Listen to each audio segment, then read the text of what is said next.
day. I'm LaShawna Guy, producer of the 9 a.m. show here at 25 News. If you missed this morning's show, no worries. I've got your news highlights right here. If I seem unfamiliar to you, it's because I'm new to both the station and the area. Since we're going to be spending our mornings together, I thought I'd start today's show by sharing a little bit about myself and what you can expect to see here on the 9 a.m. recap. I'm passionate about art, history, education, and advocacy, and most of all, I love celebrating stories that uplift us. Every weekday at 10:30 a.m., we are recapping the good news only, the inspiring moments, the feel-good headlines, and the local news wins that brings a little bit more light to your day. I want to hear from you too. If something good is happening in your world, a personal victory, a community success, a birthday, or just something that made you smile, I want to know about it. Send me an email at news25@week.com and remember to put Hey Shauna, that's SHAUNA, in the subject line so I know it's for me. I would love to share your stories here on the show.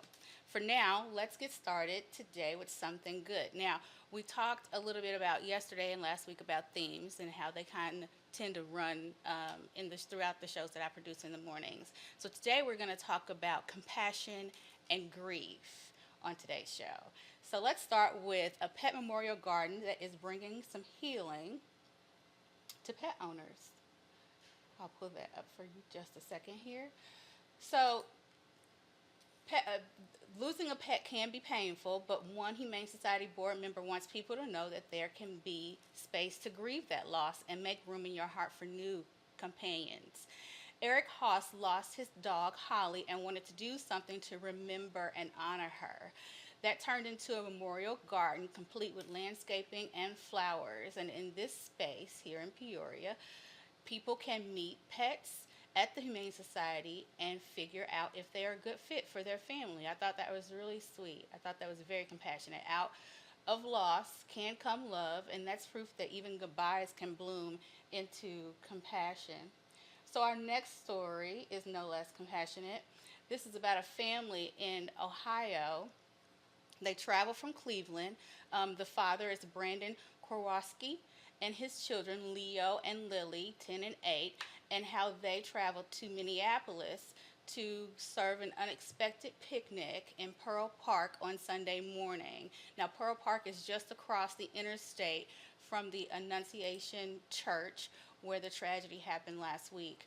Um, and so they wanted to make sure that they met in a central location where people who were affected had easy access to the breakfast and could gather there. So Brandon says he's a chef, he owns a restaurant. He says he's not good at just sitting and doing something. He says that he had to do something with the energy of the grief that just watching this unfold caused him. And he knows how to cook if he knows how to do nothing else. And so he decided to take his children and to make sure there was a warm meal for this community. So they cooked the free breakfast in Pearl Park, and they wanted to help people heal through food and connection.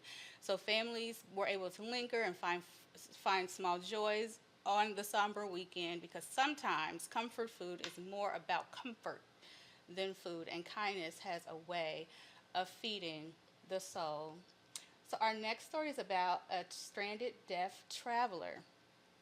So, a deaf Canadian man stranded in Pittsburgh after his Greyhound bus left without him. He didn't speak English and he had no money, and all of his luggage was gone. So, can you imagine not only not being able to speak the language of the land that you're in, but then also being deaf and not being able to speak at all? So, this situation caused such an uproar that the police were called on him, and they were saying that he was causing a disturbance. But when Officer Stephen Harris, who you see here, he came on the scene, he figured out that the man could not hear, he could not speak, and he did not speak English. And so he bought him a $113 train ticket out of his own pocket so that he could get home. The situation without this compassionate man could have turned into something way worse. So Harris says that he was raised by his great-grandmother to simply help others. So when someone feels left behind, it's amazing how far a single act of compassion can carry them home. So, and our next story is about what's called a buddy bench. So this buddy bench, there are special red benches that are being placed in Tennessee schools on their playgrounds. It's where kids can sit if they feel lonely or need a friend. And these are funded by a nonprofit called Acora Christmas and community donors. And these benches serve as visual reminders for children and adults that kindness and inclusion does matter. What's interesting about this for me is that I always love to be alone. Like I like my stylist, but I learned during the pandemic that people really are affected mentally when they don't have human connection and human contact. Now I didn't. I had a great time during the lockdown, but I was surprised to find that it's really that important. Being connected or being near and seeing and being around other human beings is really, really important for people. So to have a bench like this, when the person goes and sits on the bench, it sends out an alert to everybody else that I need a friend. I need someone to come and sit with me, even if it's to be quiet. So I loved everything about that little story in today's show. Well, that is a wrap for me today. Now I want to hear from you. Please go to news25 at WEK.com to share your thoughts. And remember to put Hey Shauna, that's SHAUNA, in the subject line so I know it's for me. And in the meantime, be sure to check out the midday newscast and meet me back here tomorrow, because tomorrow's Friday. Meet me back here tomorrow morning at 10:30 a.m. Until then, I'm Shauna Guy for 25 News. Have a wonderful day.